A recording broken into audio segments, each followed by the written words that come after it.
Namaste and in Lak'ech, and welcome to this episode of One World in a New World. I'm your host, Zen Benefiel, and as always, I want to kind of draw attention to those two phrases, Namaste and in Lak'ech, both coming from ancient languages. Namaste comes from the Sanskrit, written, spoken, it's called Brahmi, and it means the divine in me recognizes the divine in you. In Lak'ech comes from the other side of the world, the Mayan civilization, and it simply means I am another you. So just pause for a moment and think of the depth that you can go to with that.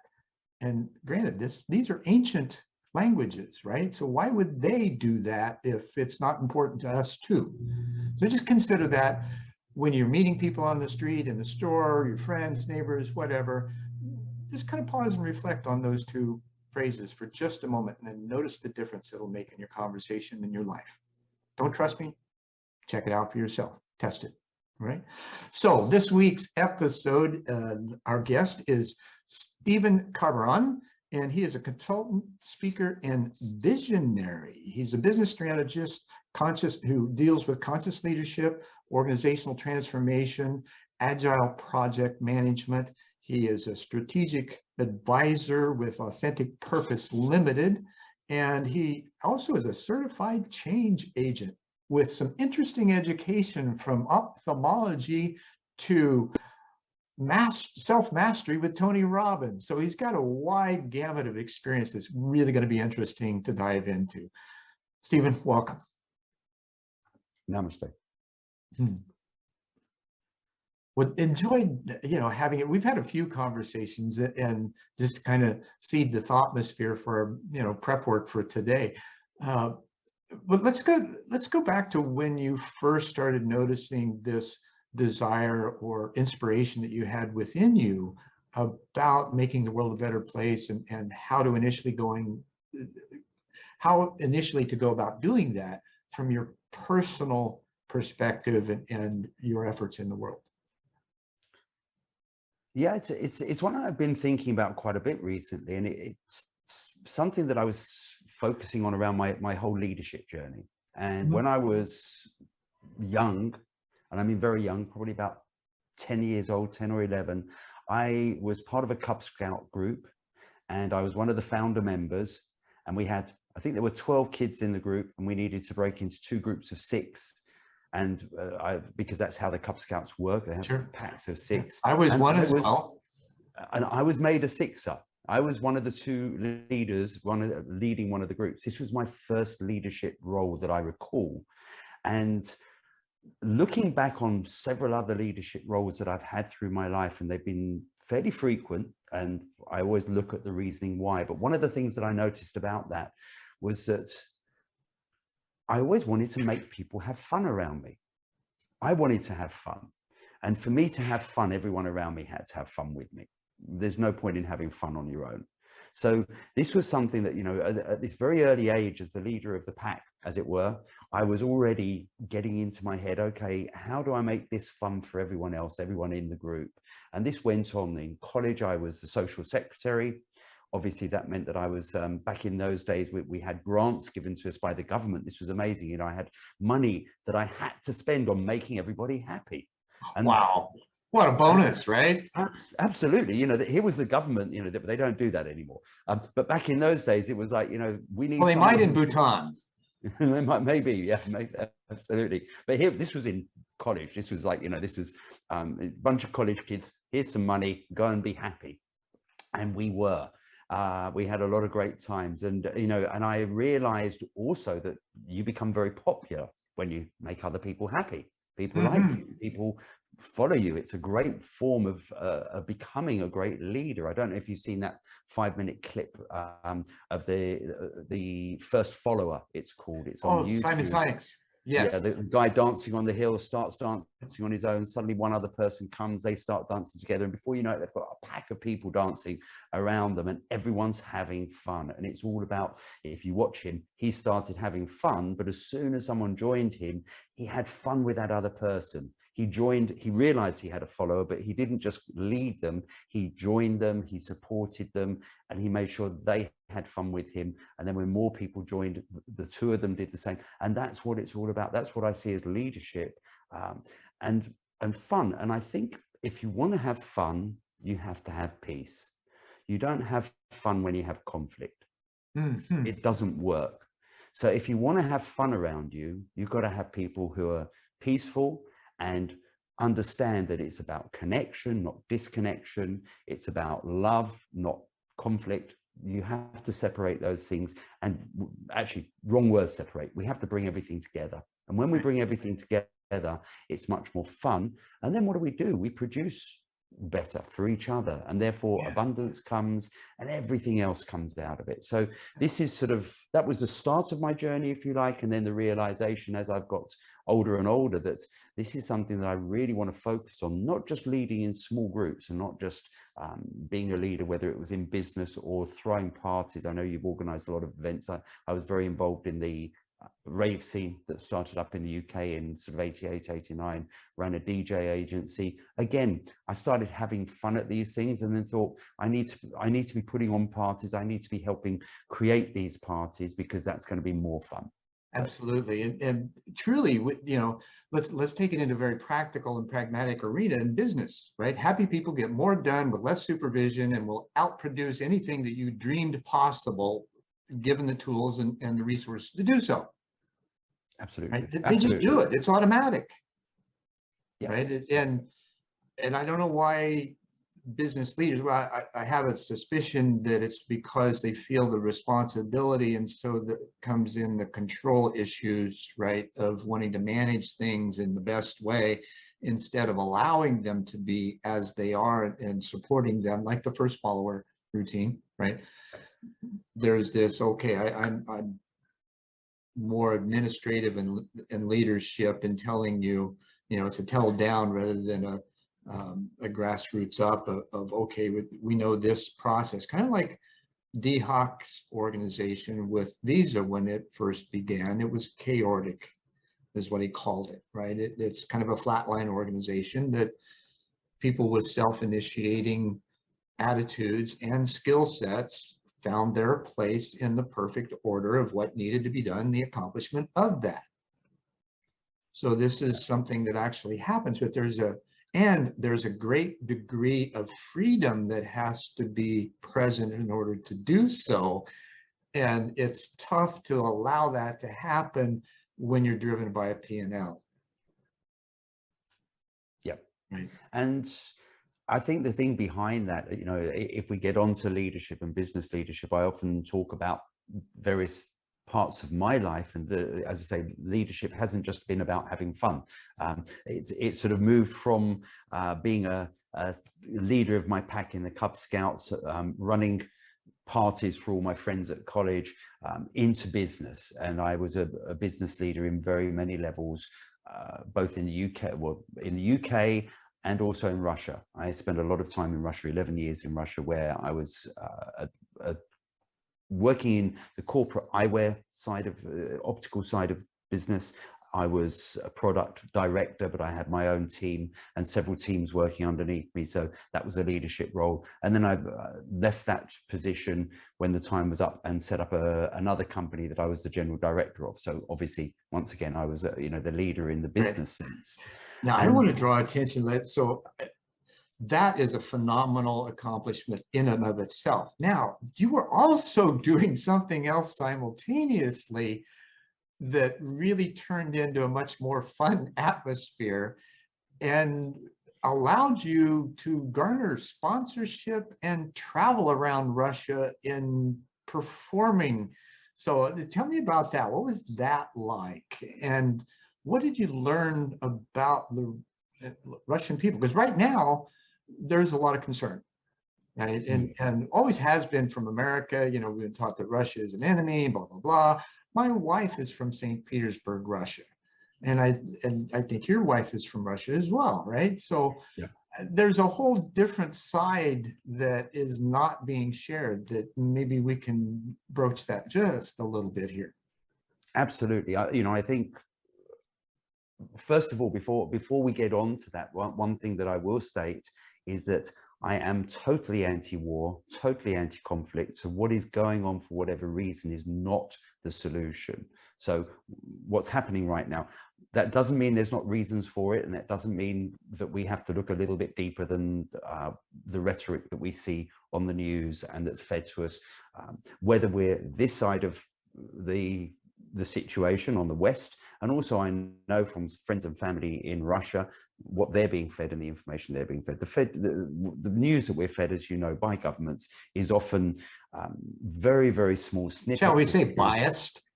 Yeah, I mean, it's snippets of truth that are taken and then used to garner the support to what they're doing, and to create that. And something that I realized, when I did go, it was back in 2005. It was a great time to go to Russia, but still, a lot of people were very fearful. A lot of people told me I was making a massive mistake. But I just, as you mentioned, I just come through my first Tony Robbins experience. And it was very important that I made that decision. I wanted to leave the UK at the time. This opportunity came up and I went. And as you say, so what did I take with me? Well, I took my business acumen and knowledge, which is what got me the job. But I'd also, as I mentioned, worked in the club scene for a long, long time. I'd run a DJ agency. I'd worked next to people, very famous names like Carl Cox, and people who are international brands in the DJ world. And I'd learned a lot from working with them about DJing, and eventually I got talked into becoming a DJ myself.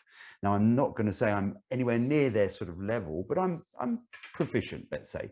But I know the music, as a guy called Danny Rampling, who's a very famous DJ in the UK. He once said, even if you can't mix, Steve, you must know how to pick the right tunes, because you've been to too many parties not to know music properly. And that's the truth. So that was my skill. And then the mixing sort of came along secondarily. So when I first arrived in Russia, I made a point of not going to just the expat places, not just hanging out with expats, which would have been the easy way out. I made a point of meeting Russians, of course, expat friendly Russians. I didn't speak Russian, so I needed to find Russians who spoke English. And one of the first guys that I became friendly with, a guy called Leonid, he was a promoter as well. He promoted a lot of clubs, so we had a lot of things in common. He discovered I was a DJ. There was one place at that time that was a place called 30/7. It was the only DJ bar operating that was fun and trendy. And it was the place that I used to go. It was where I met him. And he said, do you want to DJ there? And I said, well, not want to, I would love to DJ there. I would love to try my skills out and keep show something new, because in 2005, the music scene there was fairly flat. It wasn't really up where we were in the UK with the house music scene. So I got this opportunity to DJ there. It went really well. And I suddenly had this second, what was my hobby, but became my second activity after my business activity. I was very fortunate that my boss at the time loved it. He also liked to party. So he would often come with his friends and sit there. And, that's my product manager up there DJing at the moment. Very proud of the fact. And, I was given the time to focus on that as long as I got my work done. So when I was offered opportunities to fly all over the country, I was allowed to do that. And it meant that I met many, many different Russians. And you got sponsored by one of your products too. Well, right? I had this great idea. Yeah, I've always had sort of these ideas around sponsorship and how branding can work. So, of course, one of the biggest names in eyewear and sunglasses, Ray-Ban, probably the biggest name, that I was their biggest account. The company that I was working for and buying for was the biggest optical chain in Russia.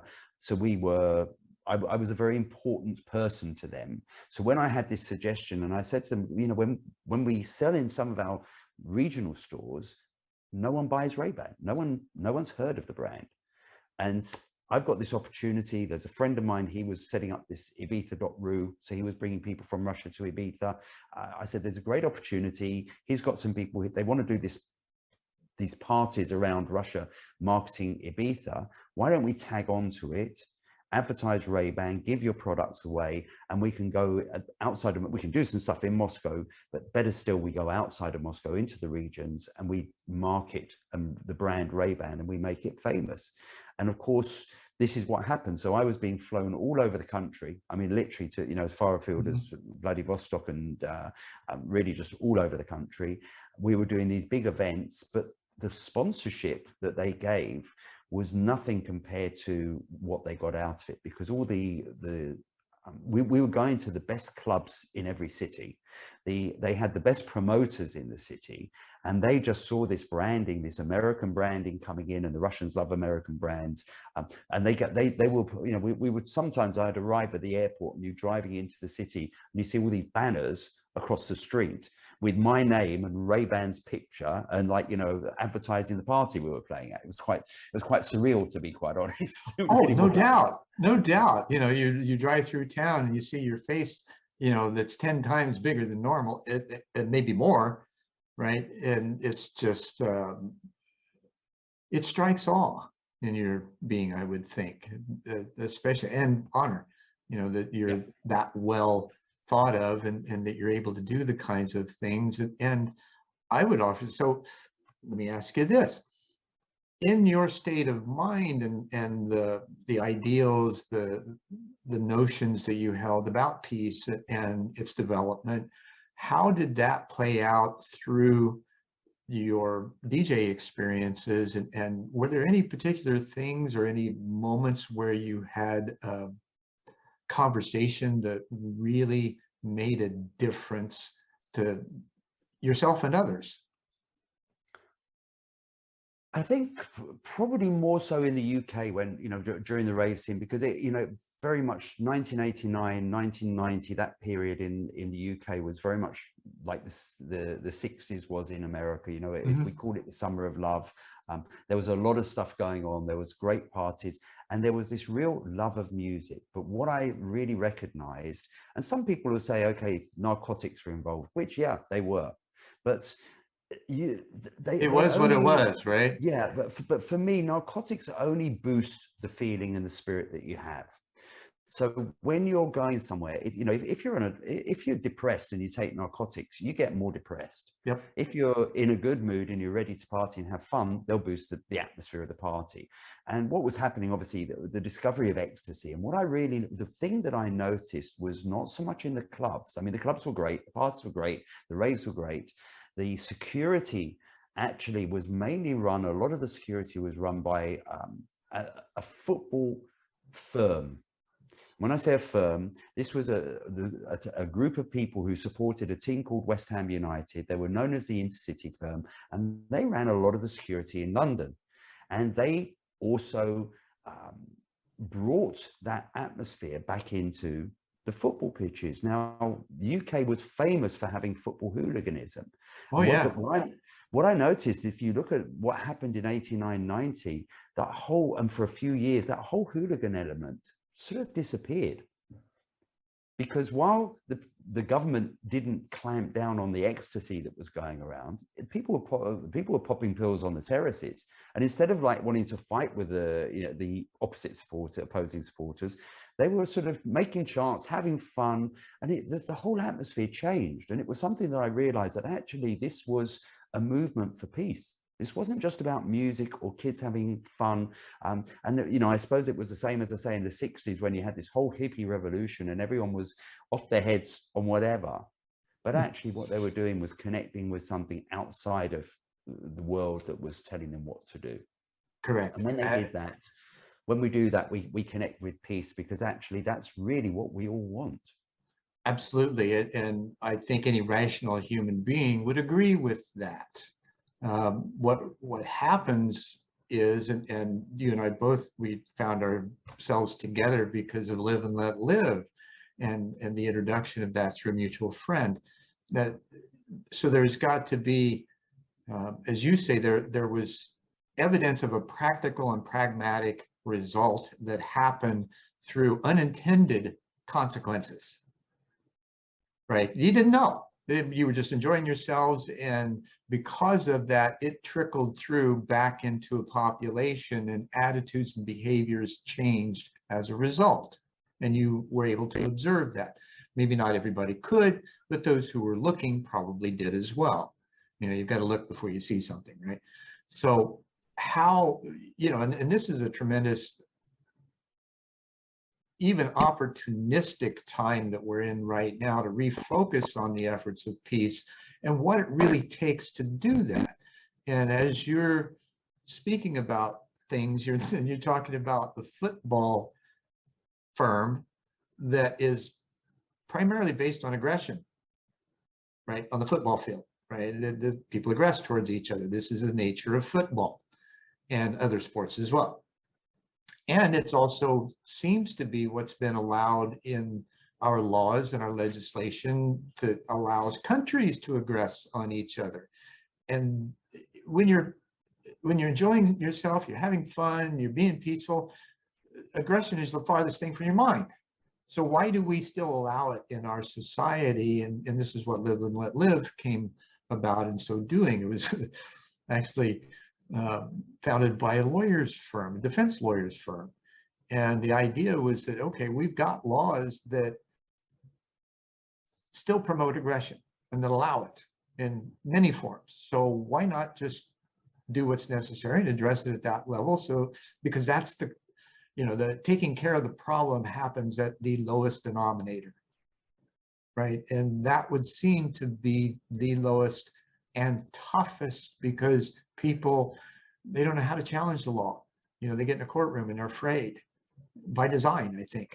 And yet there's this undercurrent of, okay, wait a minute, this doesn't feel right. What feels right is being in that peaceful, maybe not happy place, but at least peaceful, and allowing that energy to permeate and bring forth those things that support it, like the first follower, you know, indicates. So how did you find that scenario working for you in as you're developing professionally, and then turning that back around into the practical and pragmatic activities that you've been engaged with? I think it came from, again, from experiences working with different people in different areas. It's something that I look at, and something that's cropped up a couple of times in what you're saying is the word fear and fearful. And I think this is an element that is very, very central to everything that causes aggression and takes us away from peace. So within leadership, you know, I talk a lot about what I call the three, let's not call them levels, but three styles of leadership. That you have the fearful leader, you have the confident leader, and then you have the conscious leader. And the fearful leader is what most leaders are. And actually, they like to keep everyone in fear because they're fearful themselves. Mm-hmm. So they take this level that, of course, you know, if you're a leader, you want everyone to be below you. So if you're fearful for your job, as you mentioned P&Ls in, you know, are you going to meet the numbers? Are you going to, you know, have you got shareholders to answer to? Have you got a bank manager to answer to? Have you got a wife to answer to, and kids? You know, these are all things that we fear. And I don't mean that, you know, the wife and kids are standing there waiting, but, you know, they need feeding. They need a well, nice it's home. not necessarily, and maybe you can clarify this too, is it, let's unpack the fear just a little bit. What do you think is really the core of that? Because as the leaders, even regardless of the style, they still want the same thing. They want to be productive and successful. So what's the core of the fear? I suppose the core of the fear comes from, you know, how you act and how you get things done. So, you know, when you're most fearful, you need to be in control of the situation, or you believe you need to be in control of the situation. That's what I was wanting you to say. You know, it's because you don't trust other people to do things, or yourself. Or yourself, yeah. But you trust yourself maybe more than anybody else, even sometimes when you know someone else can do the job better than you. But it's like, if the job's not going to work out, you want to be in control of it. You want to be guiding everyone, telling everyone what to do. And of course, you won't take any responsibility when things don't work out. So then suddenly there's other people that are at fault. So you criticize people, you'll blame other people, you'll find reasons why it's not you. And again, this is all traits to the fearful leader, you know, that they're sitting there and not taking any real responsibility for what's going on. And yet they think that they're being responsible for whatever's going on. Mm-hmm. And it's a real paradigm, you know, it's a paradox, because you can't really do that. You can't be responsible but blame everyone else when everything goes wrong. So it just doesn't, you know, Incongruent. yeah, and we see it all the time. We see it with everybody. We see it, you know, and there's usually a reason behind it. It usually will date back to experiences that people have had, and that's maybe the reason why they run their lives in that particular way. And whether I wonder if that's how our life, laws developed that allow aggression for that reason. Same kind of, you know, afraid of losing control kind of thing. Well, it is. And, you know, obviously the fear of chaos, the fear that, you know, and you hear it so many times, if we didn't have laws, we would have chaos. You know, people will keep telling you and trying to tell you, governments will tell you, if there wasn't a police force and if there weren't laws, everyone will be looting and pillaging. And well, actually, initially, yeah, there will be people running around causing mayhem and chaos. But eventually, you know, the only reason they're doing that is because they've been so tied up in this matrix of where we live, that when you let them go a little bit, they of course they revolt against it. They're going to go against it. Sure. It's like turning a bunch of wild horses loose. Yeah, exactly. But, you know, eventually those horses are going to find somewhere that they're going to, you know, say, hang on a minute, I want to eat some food. And they're going to stop running. They're going to start grazing, and they're going to start acting more normally, because that's how that actually the How they're designed. way of acting, exactly the natural way, is peacefully. That's where we're initially starting out. You know, it is peace. And I think we need to get back to that. We need to get to the realization that, you know, if we don't support the one world attitude, if we don't support the way that we're moving forward towards that, to allowing people to have their opinions and acceptance, awareness that people, you know, there can be more than one truth. Why does it always have to be my truth that is right? Maybe I'm wrong, but maybe I'm right and someone else is right as well, even though they've got a differing opinion to me. That's or they're fine. just articulating the same understanding a bit differently. And we had this conversation about the two dictionaries and coming to the table and not being able to understand the other person's dictionary because you're listening and speaking from your own.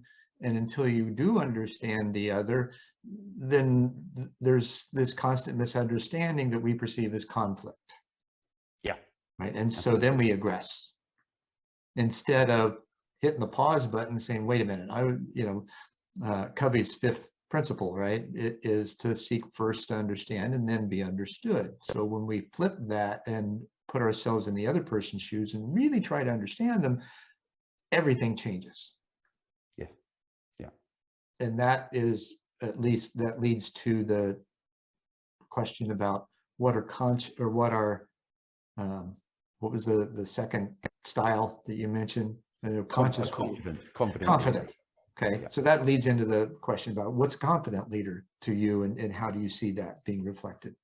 Well, the confident leader will be more into collaboration. So they understand that it's not all about them sitting there and telling people what to do, but they're asking people for help. They're asking people to collaborate, work together on ideas. They give a bit more. It's more about giving feedback. So they let people know what they think about what they're doing, rather than just criticizing them and saying you're doing that wrong, or throwing the blame at them. But, you know, if someone gets something wrong, there's a way of telling people how to do it better. You can give them feedback rather than say you're doing something wrong. You could say, well, you get better results if you did it this way. Now, that's still telling them that the way they're doing it is not the way you want them to do it, but it's a very, very different way of doing it when it's positive feedback. Absolutely. And, you know, if you they appreciate people. You know, they appreciate the work that they're getting done. They appreciate that people are doing things correctly. They will reward them. So, whether it's financially or in other ways, but, they will tend to reward people for doing the job right. And they, they know where they're going. They've got vision about what they're doing, and they've got a pretty good idea, and they share that idea with others. So that others understand where they're going, and they're confident about themselves, and they're confident about the people around them to produce and get the job done. I found a great book and this has been decades ago. It's called The 1 Minute Manager. And it's exactly about doing what you're just saying. There's 3 phases that you do rather quickly. What you praise them for what they're doing right. And then you say, okay, this is kind of what's not working. And then the finish is, this is what you can do better and how you can do it better. So there's this very truncated, short-term, powerful conversation that happens without any judgment or bias in it, usually, right? And that's where a confident leader begins with, is being able to tell somebody what their expectations are and acknowledge where they can improve, and then offer how.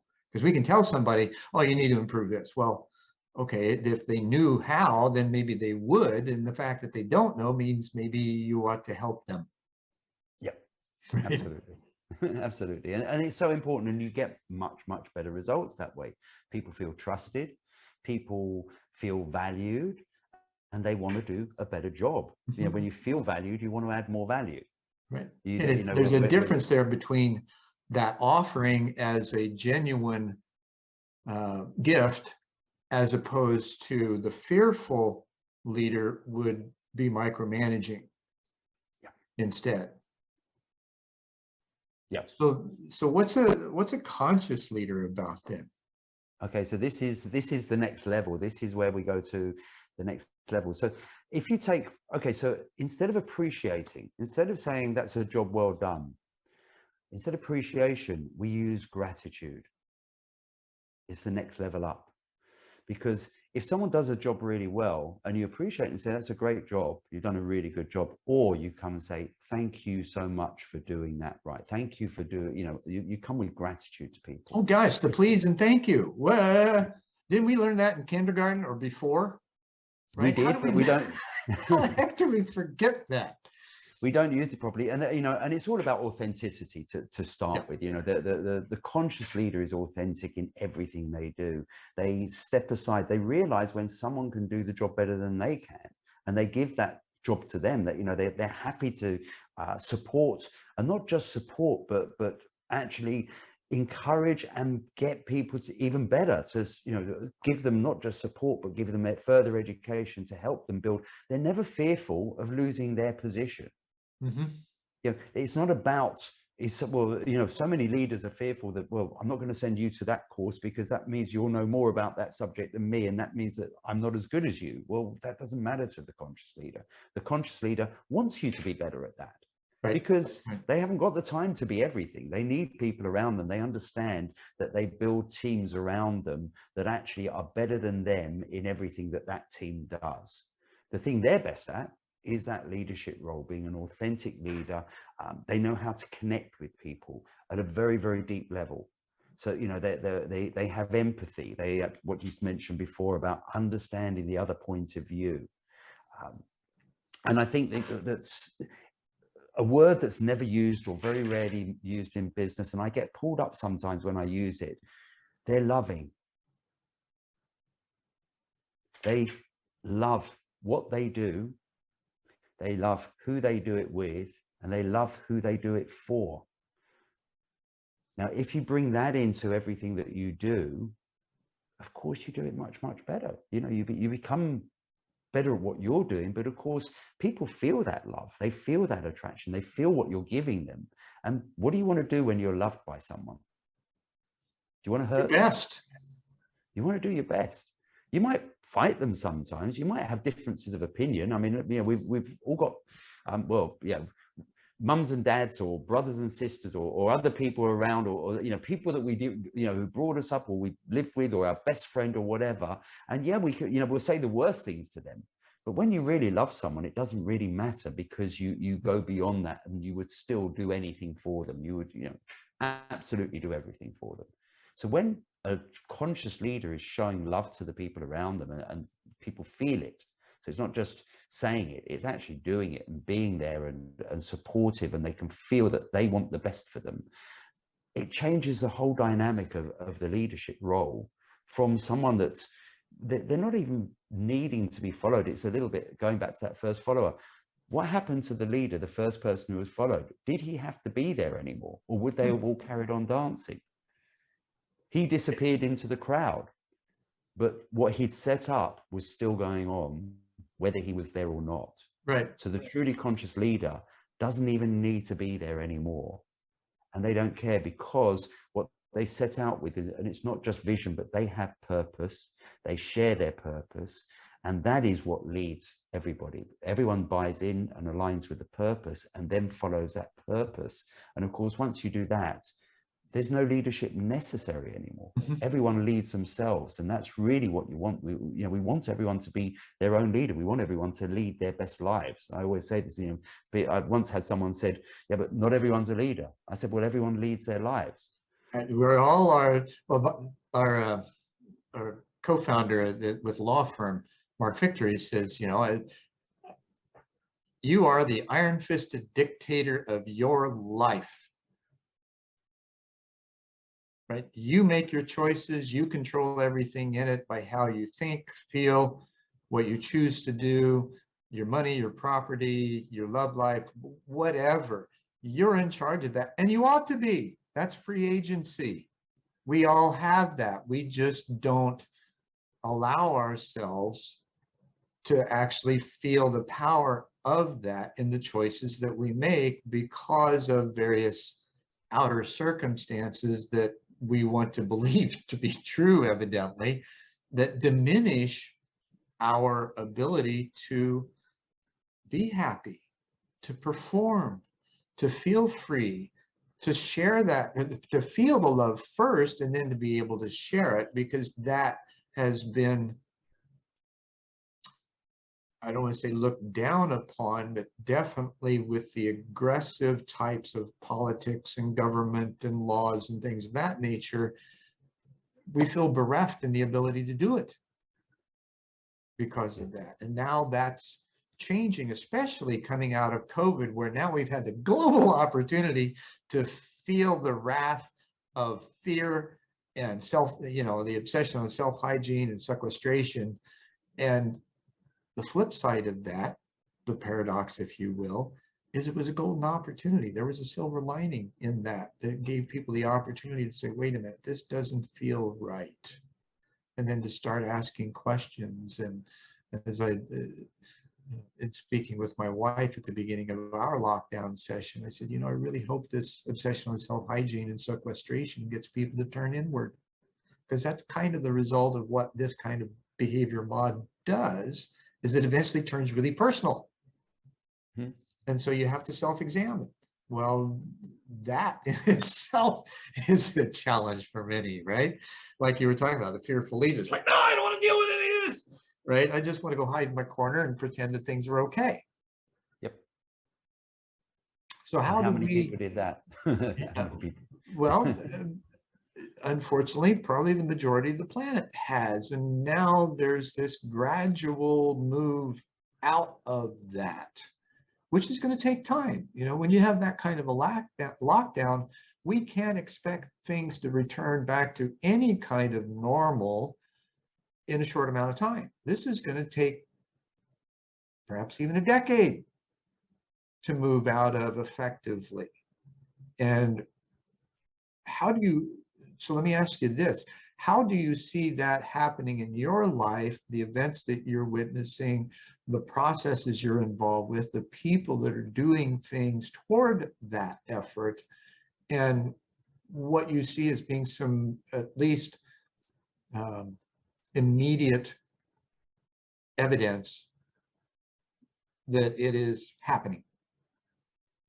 Okay, so I think that's a big question. I know. Yeah, it's a very big question, and I need to wind the clock back a little bit to before COVID, to probably where I started taking a more active role in peace.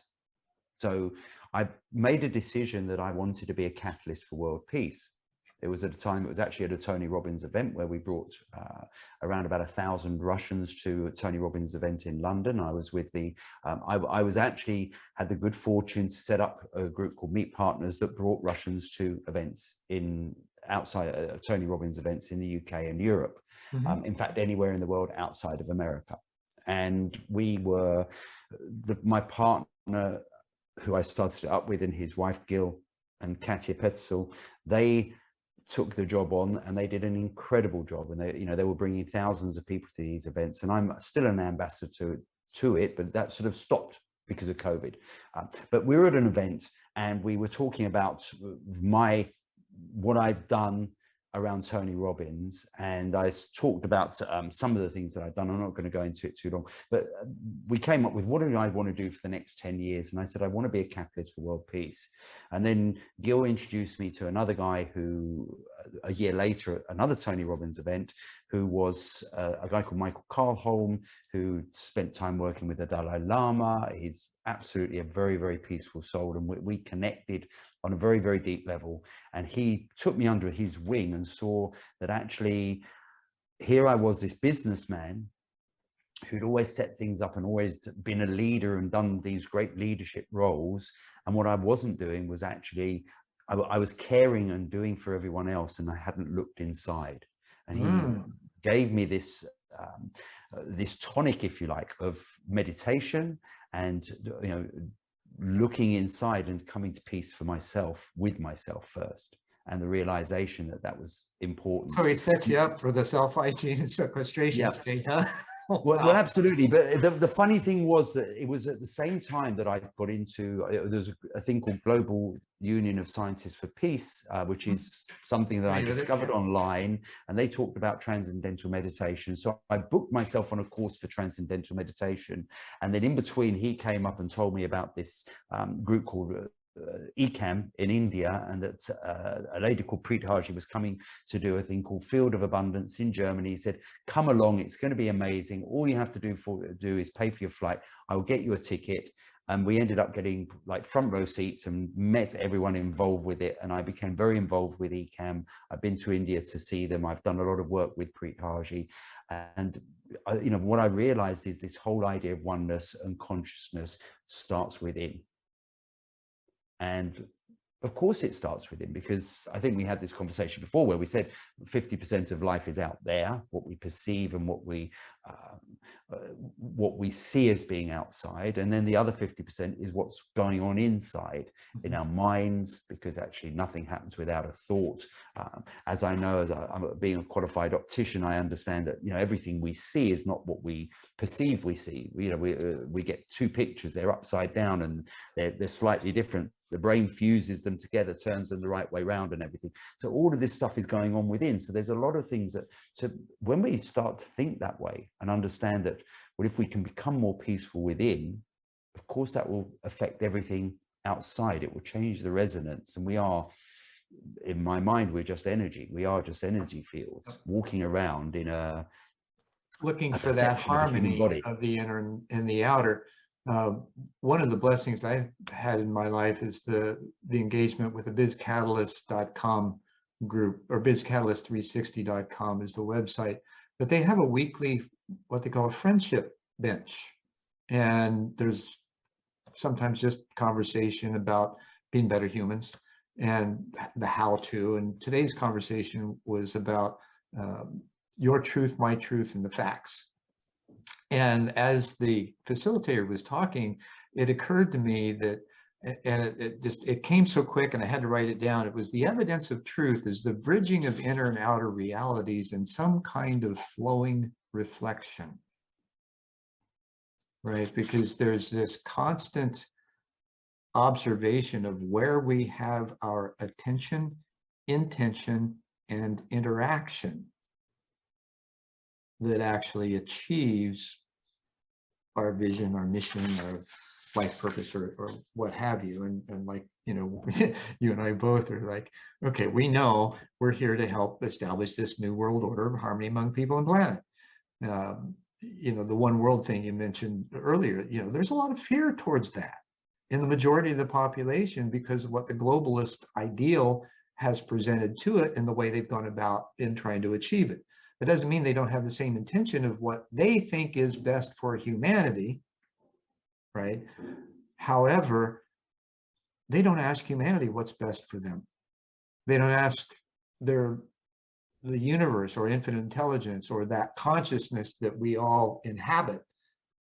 Okay, what's best for humanity, right? Because they have an idea, and then it's prescriptive. It's like the law, being aggressive and being able to do that, and it's been allowed to do so.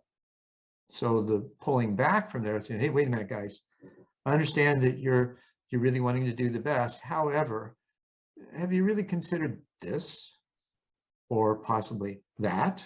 Or, and just offer alternatives that actually have a much more impactful and science-based, quantum-based reality that has been proven to be true in a number of fields because of the research and study that's been done over the last couple of decades, right? And this is the kind of where now we have to re-educate the global population to be able to say, okay, yeah, this makes sense. And when you're able to articulate that in such a fashion that it's simple, it's direct, kind of like live and let live. This is what was so amazing about that phrase. It peels apart into two aspects of it, the live, which is the doing away with aggression, and the let live, which is simply be a better human and the aspirations in order to do so.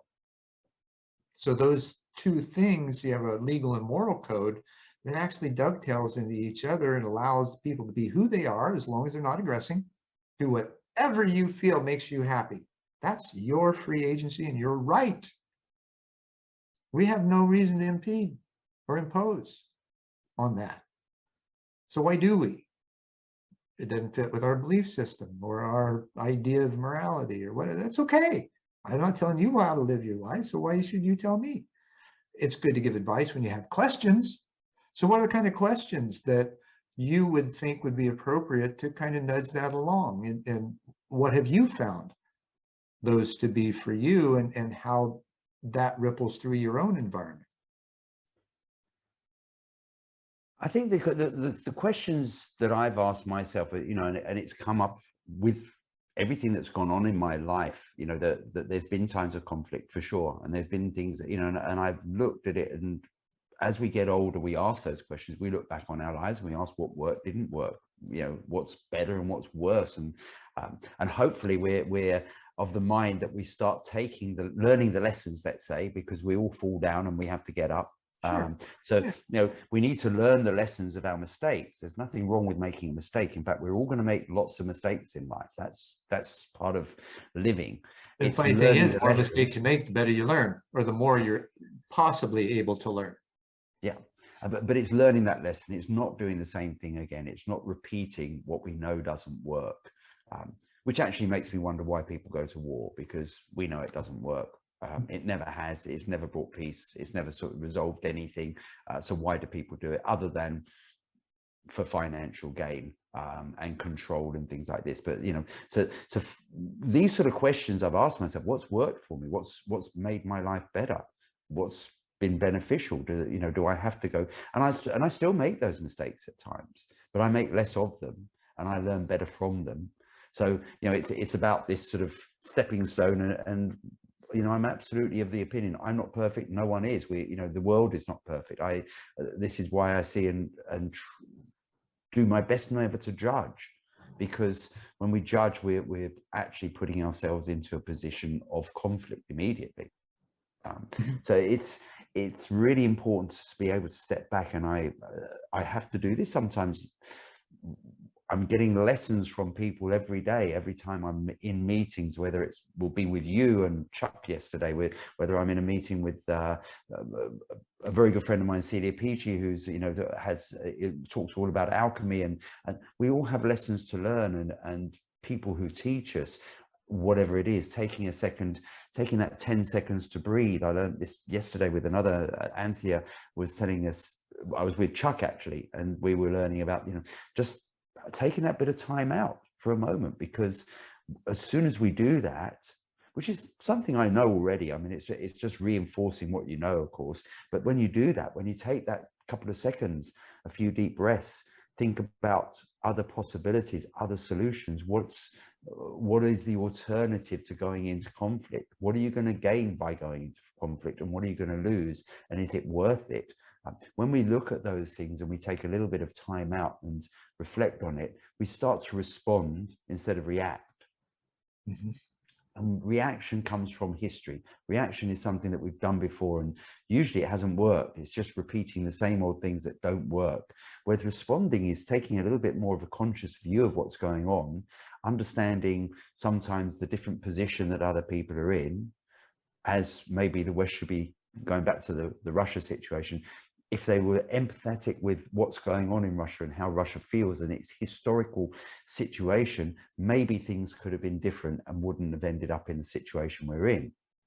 But That because would no have one taken a bothers thinking about that. conversation, right? People have talked to each other, and there's this point where they're not willing to, because of their own egos or position or whatever, and the unwillingness to try to understand the perspective of the other. You know, it's our way is right, and we're going to aggress on you until we prove that it is right. And the reality is that's never the way to do things. There's always this opportunity to bridge relationships in that way.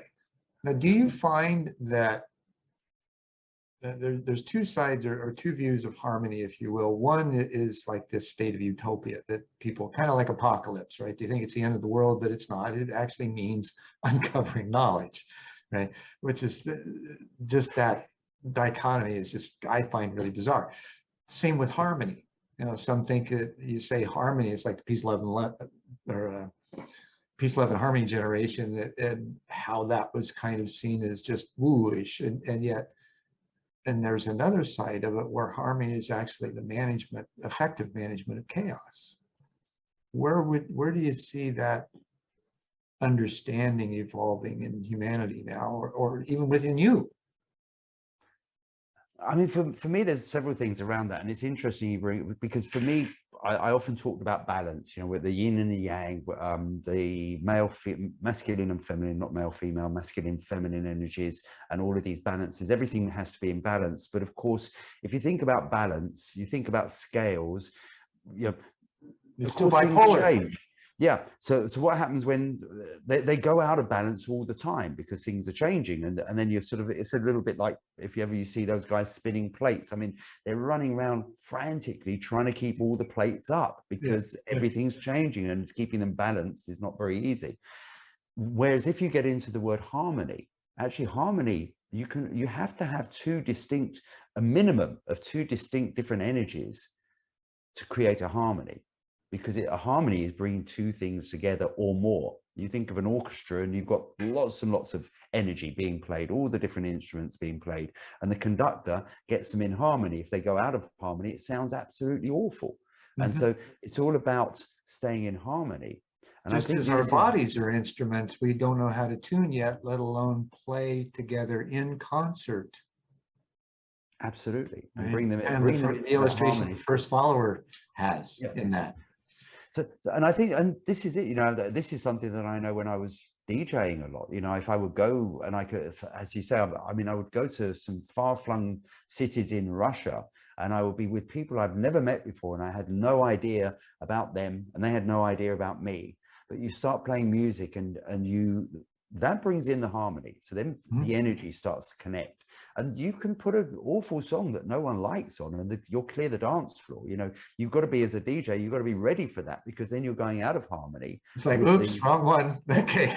and it's, you know, how do you bring them back? And so I always had this thing when I would DJ that, you know, it was one of the things that I learned was start off by connecting to a few people in the audience, get some eye contact. And that, when we get eye contact, and I've learned this from public speaking as well, you know, you connect. Once you've connected with people, you can come back to them because they're on your energy. They'll give you feedback.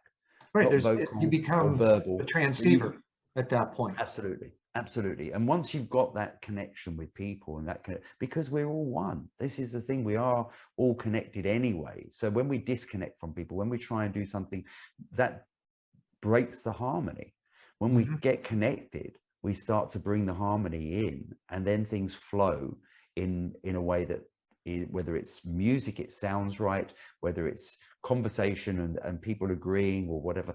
And even when people disagree and we get into dialogue, if you're in harmony with people, that's okay, because they agree to disagree. They, you know, you can have a laugh about it. You can have they don't have to agree with everything you say. Or even there's this, tell me more about that. I wonder, you know, I don't understand where you're coming from, but I want to know more. You know, could you tell me? And just being that open and willing to explore, rather, that's kind of a state of psychological safety and intellectual humility, right? Where you're inquiring, you're seeking first to understand and then be understood yet again. And the ability to do that creates that opportunity for the harmony to become present, because there's no pushing and pulling of energy in that state. There's simply an acquiescence to inquiry. Yeah. And this is how we learn and grow. I mean, if I don't listen to anybody, I can't learn anything. You know, if I just think, well, everything I know is right and anything anyone else says is wrong, how am I going to grow and how am I going to learn? That's the know-alls of this world, who think that they know it all and actually know very little, because they don't know the simple first aspect of life, which is we are learning every day. And I suppose as we get older, we realize that actually we know very little. There's a whole universe of things to learn about, and we are assimilationists. Yeah. Right. And we pick it up, it becomes part of us. We take in and we use what makes sense and feels resonant in the moment, and we discard what doesn't. But that doesn't mean that we might not take what doesn't back later, because we understand deeper the relevance of it, and then it makes sense, right? Because we're at this certain place in our own personal growth where, and as you mentioned, there's not necessarily levels, because I really don't like that word, because it indicates that there's a greater and lesser in people, and there is. It's all the same, right? We're just at different points on the trail, so to speak, and the trail is all for everybody. And we learn how to dance with each other more effectively the more in tune we become with ourselves, and then Absolutely. be able to. Now, how do you take that kind of attitude and not just and do two things: plant the seeds and see the reflections? How do you do that? I think by being that. And in saying that, this is something that and I say that because we often hear that thing, we're not human doings, we're human beings. So when we do things, it's coming from an area of thought and thinking about what we're doing, rather than coming from a flow of just being it. Risk reward as opposed to just the joy. Yeah. And I often think about this, when you're in flow, things just happen. Everything starts to go in flow with you. It's the great thing when you just sort of. And it's freaking weird sometimes, isn't it? Yeah. You don't force something and things just pop up all the time. And a beautiful analogy of this, I've often believed in the fact that science tells us that we are 65%, 67% water. Our body is made up around about 2/3 water. And 99% space. Yeah, so is our planet around 2/3 water. And when we look at, then I used to be very much into astrology. I still am, but not in the same way. I mean, I still believe in it, but I believe in more than just astrology. Everything's connected.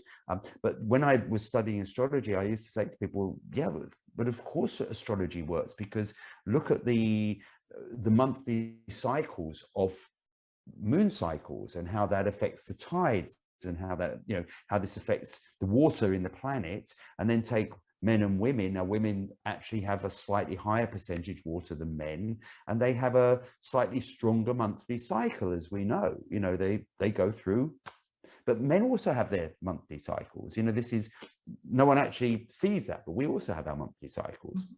And we also go through certain changes, not quite as visual as it is with women. And so not quite so. It has to do more with biorhythms. Yeah. And so all of these things, it's all in flow. So then what was very interesting for me when I was in India on this meditation, I went there for a week. It was a week's festival, and it was called an enlightenment festival, and it was so enlightening. It was amazing. But one of the days we went on a nature walk. There was 2,000 odd seekers, meditators, whatever you want to call us, and we went on this nature walk, and it was a silent walk, a half day. We went to this incredible mountain and just space, like open space that we went to, and we would just sort of just go and walk, and we'll keep an eye on you. And they had drones keeping an eye on us and everything. It was quite amazing. But you know, we were not allowed a high-tech spiritual retreat. Absolutely, you know, just to make sure no one got lost, basically. We were just set free in this area, and no one was really talking or anything. And I found a lovely spot by us. There was a stream running, and I found this spot, and I sat down, and I put my feet in the stream, and I just watched the water flow for about an hour. I mean, it was meditative. It was, you know, I was in this whole meditation zone anyway, but it was incredible just watching the water flow and watching all the things flow with it. You know, sometimes a twig getting caught on a rock, and it would stay there and it would fight with the rock because it was two different energies. And eventually it would get back into the water and flow again, but the water never stopped. And what it made me realize and see was when you get to that level of peaceful flow, when you just let things go, you don't let the rock in your way, be in your way, go around it. Don't fight it. Don't try and move it out the way. The water never tried to move the rock out of the way. Only it will, over time, it will wear that rock down. And this is what we can do as well. You know, if we carry on in flow, eventually we can change so much because it will wear it down. But the minute we go into conflict, spans a lifetime as opposed to a few years, right? Yeah. Depends. The minute we go into conflict with it, we you know, then we come up and we can't win that conflict, because quite often it's a rock and it's just going to keep us static there. And what's going to happen? We go out of flow. We don't achieve anything anymore. So yeah, eventually we might move that rock, but the effort and the time spent and the way it will challenge our lives, maybe our health and maybe our friendships and everything else around us, is just not worth it. No. And you notice I started smiling. I remembered a presentation, a guy named Roderick gave for a Diversity Leadership Alliance meeting in downtown Phoenix some years ago. And he was talking about the generational gaps and what the differences are in each of the generations. And one of the things he mentioned about millennials was that they'd beat their head against the wall until they got bloody, and then they would ask questions. But not until. So it's that same kind of, you know, why wait? When you understand this and you look at it, and as we've been talking about the science side of things, and the scientific method can be used not necessarily to discover the data, but to discover the patterns within everything. And once you begin to see those patterns and the cycles, and then that gives you the ability to enter in, like you saw the stick, you know, twirling in the water, and the patterns that were reflected there. It gives us the ability first to observe it, and then decide whether, okay, is this beneficial, or is this something that I need to adjust? And if so, how might I adjust it and help, right? And so you start asking for help, and to, you know, it's like Einstein said, you mentioned it earlier, you know, to try and solve the problems with the same thinking that created them is insane. If we're asking the questions, it means we don't know the answers. So why do we try to answer the questions with the knowledge we think we have? There's that certain, that we have to be comfortable with the ambiguity and the unknown, knowing that those answers are still available when we ask the right questions and we actually shut up and listen.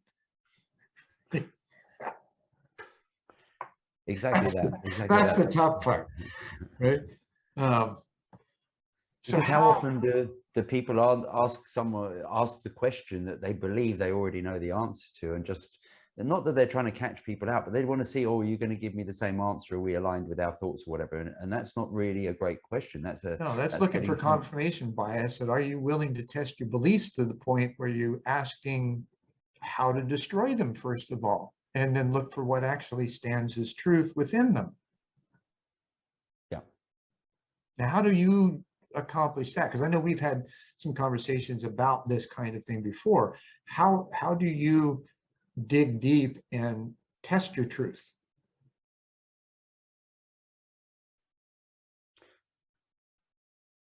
I think to really dig deep and test my truth is to challenge myself sometimes, and to step out of my truth and say, okay, this is what I believe, and it can be very, very hard to do. I'm an Aries, so I'm quite stubborn, and I'm quite sort of fiery, and therefore, I know certainly throughout my life that I can be quite argumentative, and about a point of view, and sometimes I'll be the devil's advocate. I'll actually take that fiery argument to a view that just opposes another person's view to dig deeper. Mm-hmm. So I've seen that in myself.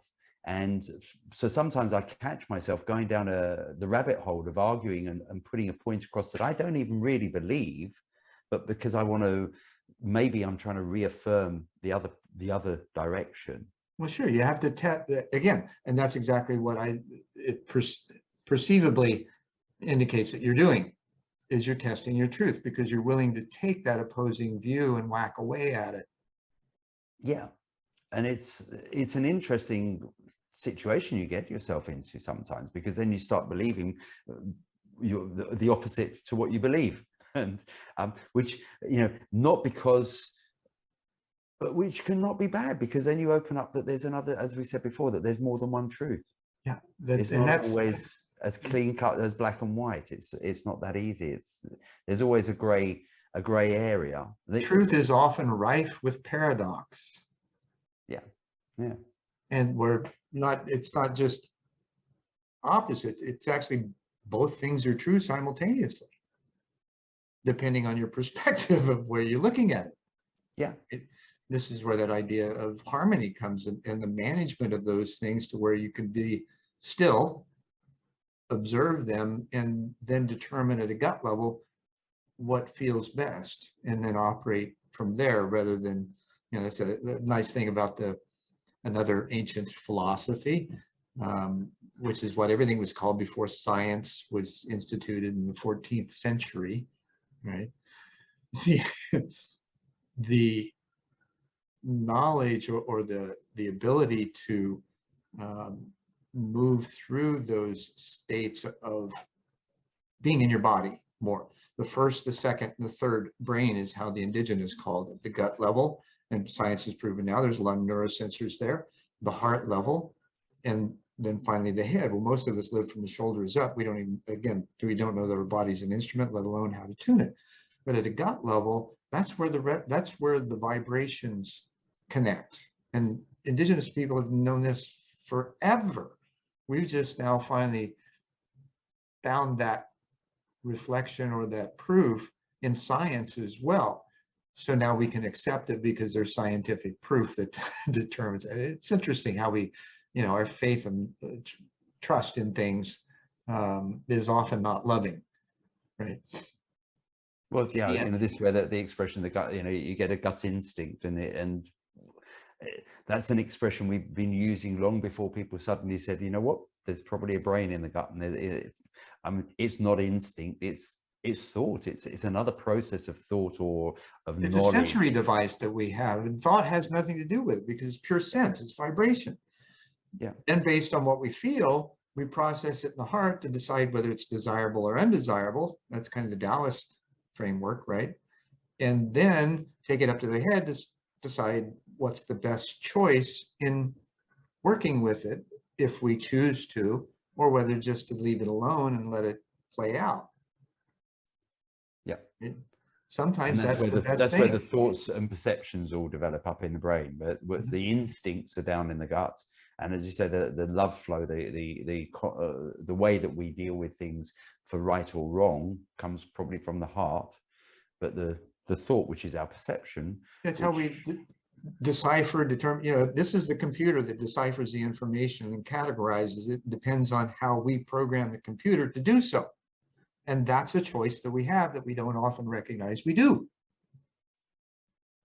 Yeah. Right? How did you discover that?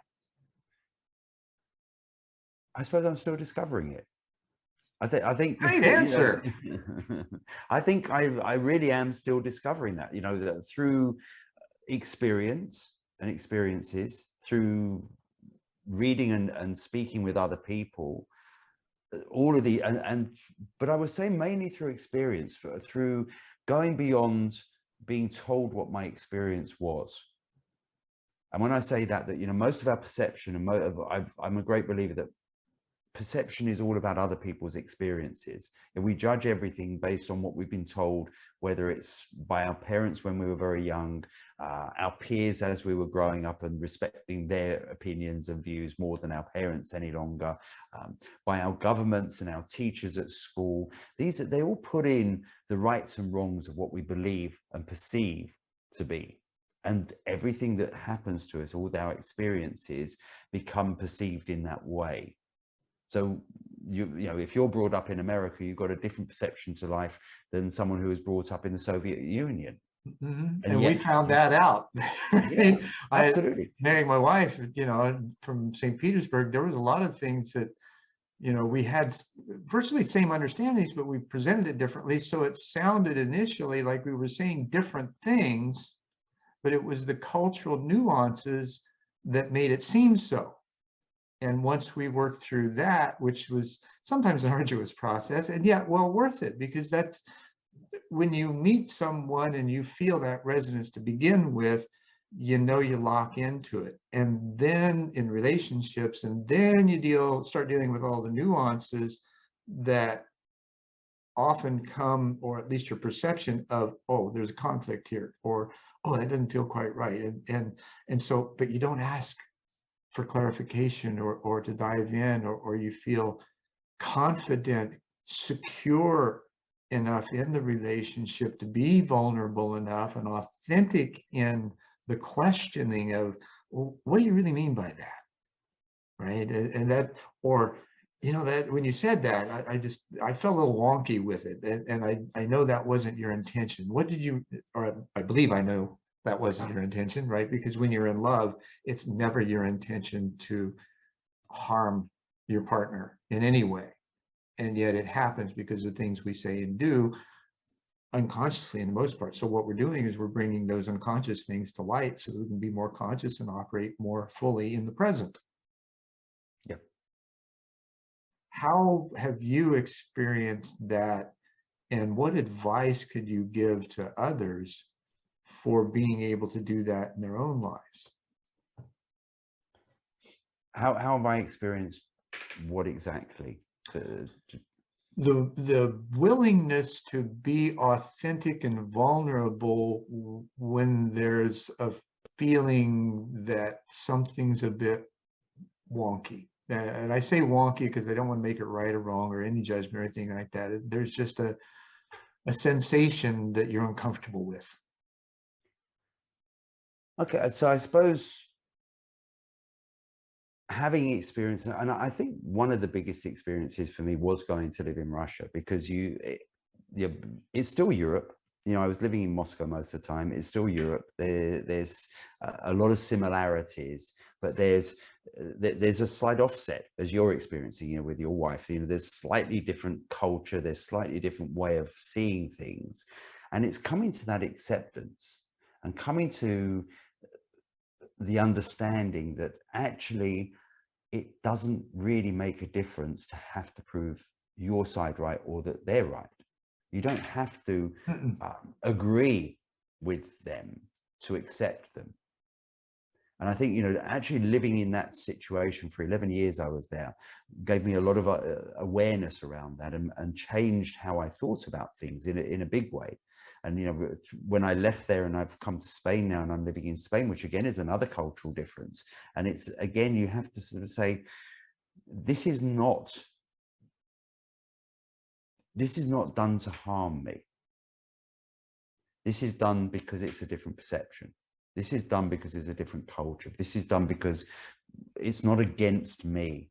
And I think too many times we pin it that everything's either for us or against us, because whatever touches us in life, it's either for, we agree with it or we disagree with it. It's hurting us or it's not. It's making us happy or it's making us sad or whatever. And it's not a case of indifference. I still have feelings around that, but it's an acceptance that my judgment on something or the way that I feel about something isn't the only way that it is. And therefore I can back off from maybe getting into a conflict about it, and I can take a view. Sometimes the immediate thing is to get into conflict, but certainly the consideration afterwards, and therefore more and more often I get into less conflicts and I'm less likely to get into that situation, because my experience is that afterwards it's never good. It's never a good feeling. Even if you end up proving your point, getting your point across or whatever, it still doesn't feel good afterwards. Agreed, for the most part. And yet, let me ask you this: how do you find that saying what you need to say or asking questions of the other, which has more effect on creating the conflict?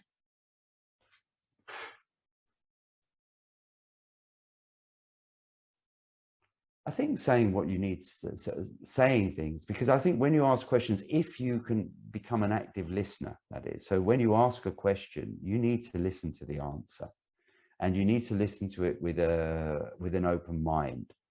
So in other words, because too often we ask a question and we've already got the answer in our head, we already know, and if they don't say the thing that we want to hear, then that will create a conflict.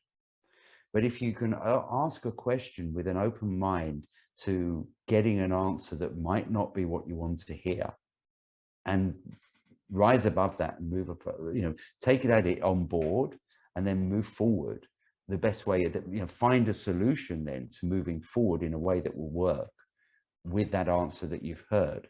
So if you take the example of our wives, there's often things that you can ask a question, they give a completely different answer, a completely different way of thinking to my way of thinking, possibly yours as well. I've not been in your household, so I can't say for sure, but I know the sort of the situation, The dynamics that occur. Yeah. Having lived in Russia as well, it's not just me who I know who's had that situation, and I realize that that those conflicts do arise, and as you say, that if that doesn't mean that there's no love, and it doesn't mean that there's antagonism, but there's just a different way of seeing things, and you have to rise above that and accept that. And I find that Russians speak their mind. Yeah, unequivocally, right? That it's just, they speak their mind, and to many others, especially Americans, that's a bit offensive because we're used to being mealy-mouthed about everything and not really saying what we truly think. And then you come to us British, and we're so polite, we never say what we think. Exactly. And so you and I, we're in that ballpark, and it's like we have these two, what often we perceive as aggressive women, because they speak what they think, what they want. They let you know, there's no doubt about it. And it's like, oh my God, at first. And then there's this appreciation where you don't have to wonder, right? That's the beautiful thing about it. Why can't we all just speak from that place?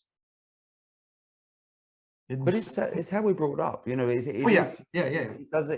doesn't resonate sometimes, and the men are like that as well in Russia. They'll also speak their minds, and you do, you have to sort of be aware of that. And I know that sometimes that didn't work. I did get into situations where I really had to take a look at how I reacted and say, that wasn't the right thing to have done.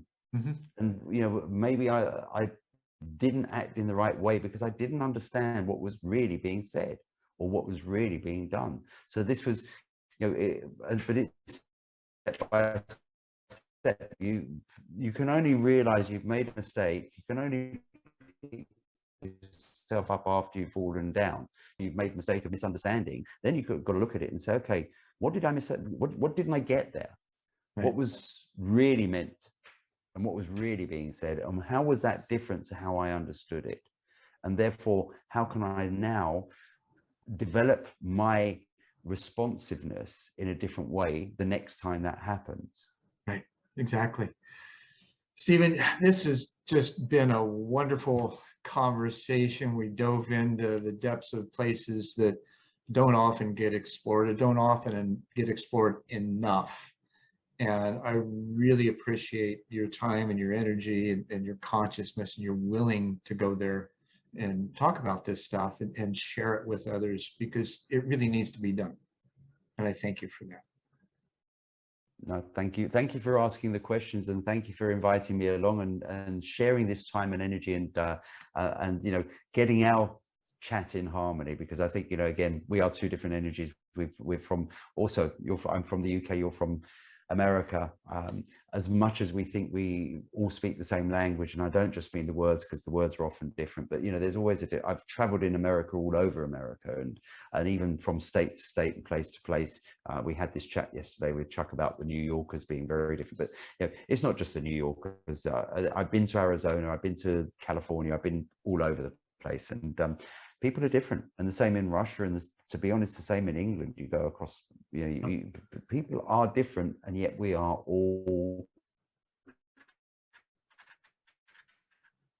I would think you meant the same. The digitalization kind of slowed down there, and you got frozen. So that might indicate that the universe is saying, okay, guys, enough. maybe the internet has a weird way of doing that at times. It does. It does. Yeah, but I just wanted to say that, you know, I wrote a piece song about this that sort of says that, you know, we're all unique, but we all have the same wish for peace. And when we recognize that, when we recognize in that way that we're all one and that we're all people, and it doesn't matter what color your skin, what way you live and let live, because it has the same resonance. It doesn't matter, because we're all one. Recognize that one humanity, then we will have the harmony, and we'll find ways to live in peace together. Very good. Thanks again so much, Stephen. Thank you. And namaste and in la catch. Thanks for sticking with us for this episode of One World in a New World. I know you got a lot out of it. I'm Zen Benefiel, your host, and I will see you next time.